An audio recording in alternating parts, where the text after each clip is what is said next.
Good morning, everyone. This is Kunal here. Today we are going to read the second part of the attention and the perceptual processes. Principles of perceptual organization. Proximity. Objects that are close together in space or time are perceived as belongings together or as a group. Similarity. Objects that are similar to one another have similar characteristics are perceived as a group in the given figure. The little circles and squares are placed close together, yet we tend to perceive squares and circles independently. Continuity.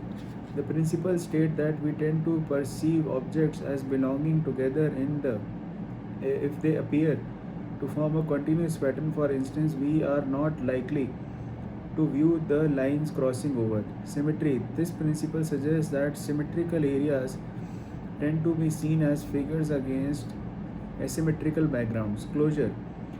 We tend to fill the gaps and perceive the objects as a whole rather than their separate parts. The small angles are seen as the triangle due to our tendency to fill the gaps in the objects provided. Depth perception. The visual field of service or surface where things exist is called space. The space in which we live in organized in three dimensions, we perceive not only the spatial attributes, example size, shape, direction of various objects, but also the distance between the objects found in this space. While the image of object projected onto our retina or flat or two-dimensional, left, right, up, down, we still perceive three dimensions in the space. Why does it happen so? The process of viewing the world in three-dimensional is called distance or depth perception. Depth perception is important in our daily life. Is perceiving depth in we depend on two main sources of information called cues. One is called binocular cues, and because they require both eyes. Another is called the monocular cues because they allow us to perceive depth with just one eye. Monocular cues, psychological cues. Monocular cues on depth perception are effective when the objects are viewed with only one eye. These cues are often used by artists to induce depth in our dimensional painting. Hence, they are also known as pictorial cues. Relative size. The size of retinal image allows us to judge distance based on our past and present experience with similar objects. As the object get away, the retinal image becomes smaller and smaller. We tend to perceive an object further away when it appears small and closer when it appears bigger. Interposition or overlapping. These cues occur when some portion of the object is covered by another object. The overlapped object is considered and farther away, while the object that covers it appears closer. Linear perspective.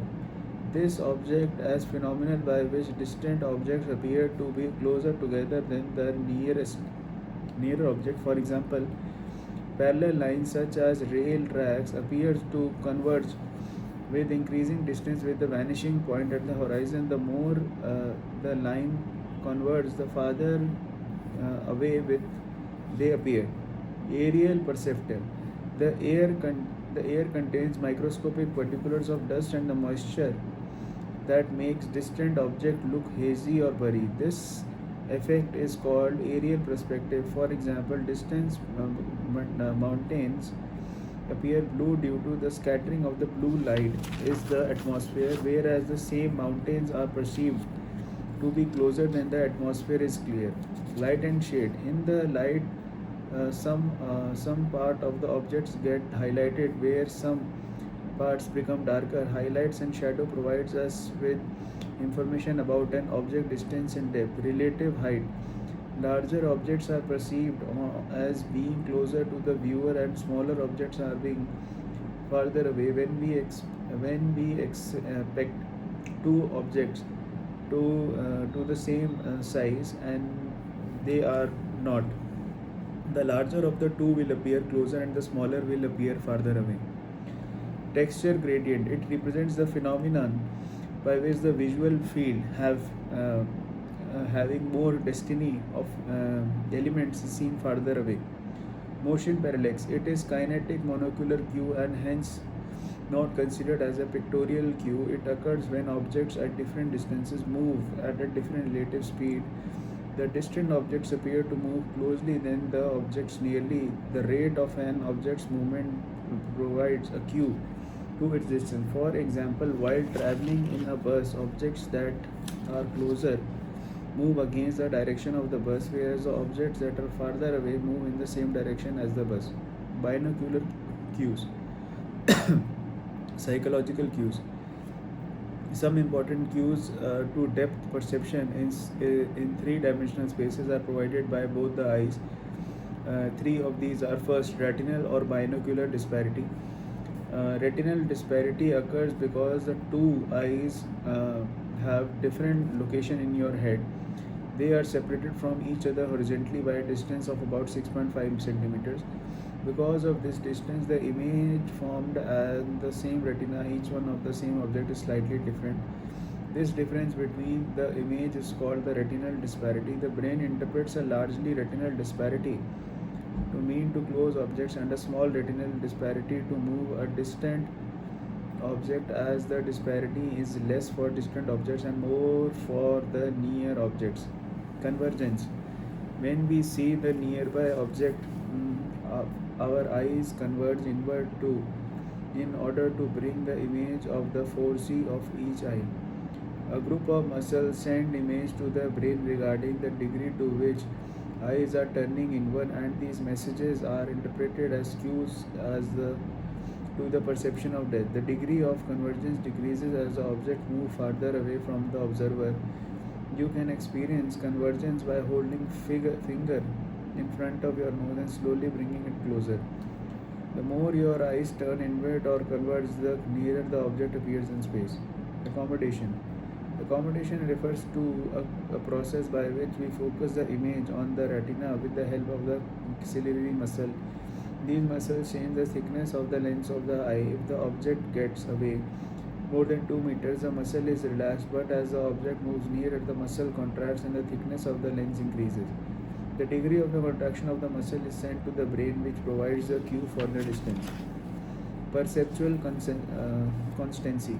What happens as you saw by to a friend and the person begins to walk away from the way as you watch the person, the image on your retinal becomes smaller and smaller. Do you wonder why the individual is shrinking?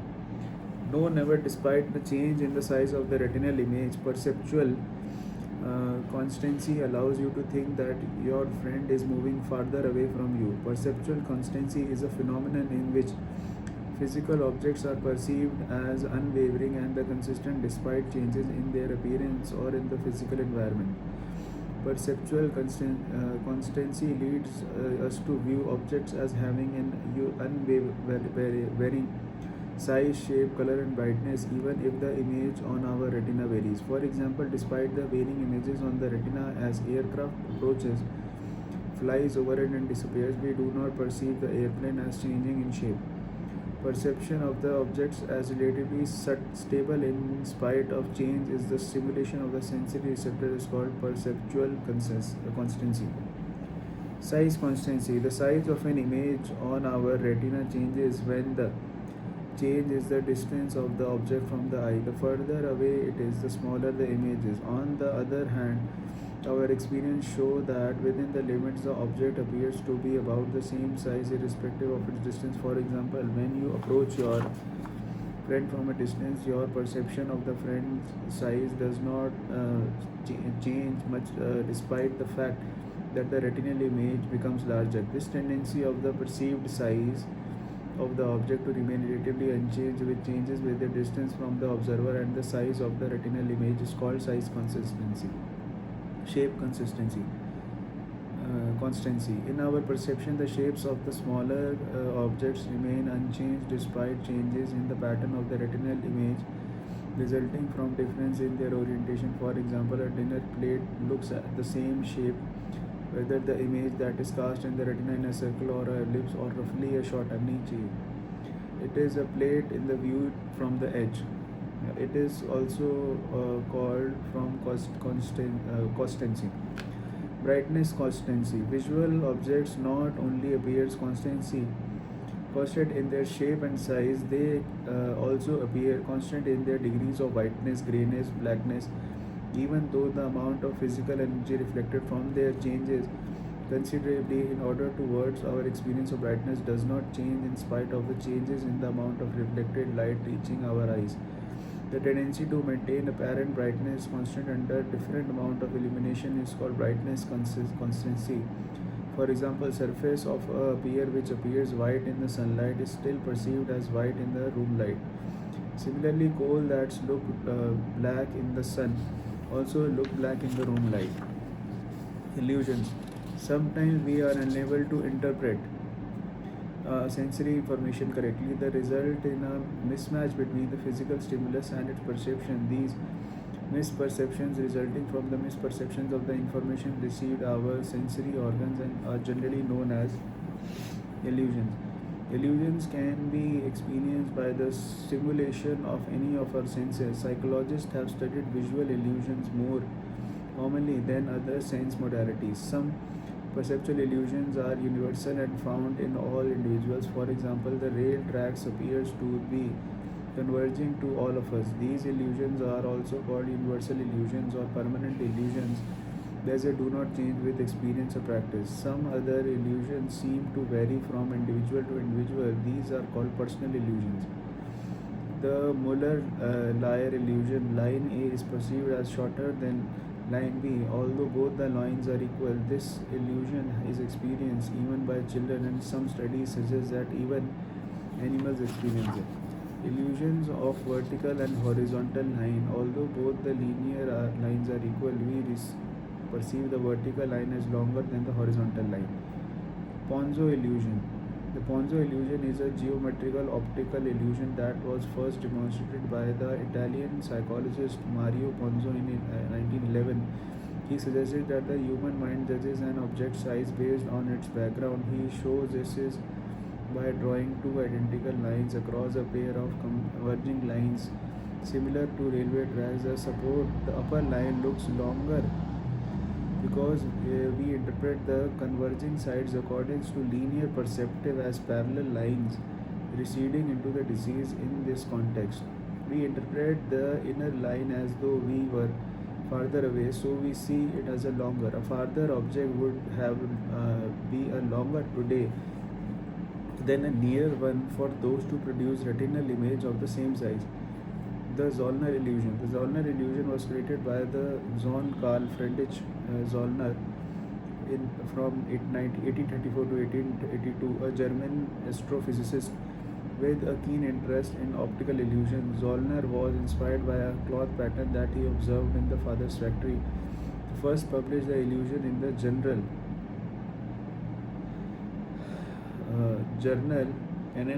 Annales des Physiques. The Zollner illusion is one among of numbers of illusion where a central aspect of a simple line image, example the length, straightness, parallelism of lines, appear distorted in virtues of other aspects of the image, example other background and the foreground lines or other intersecting shapes. These are sometimes called as geometrical optical illusions. The Poggendorf illusion. It is named after the Johann Poggendorf, a German physicist who first described it in 1860. Poggendorf noted that the diagonal lines in the pattern of fabric appear to be misaligned.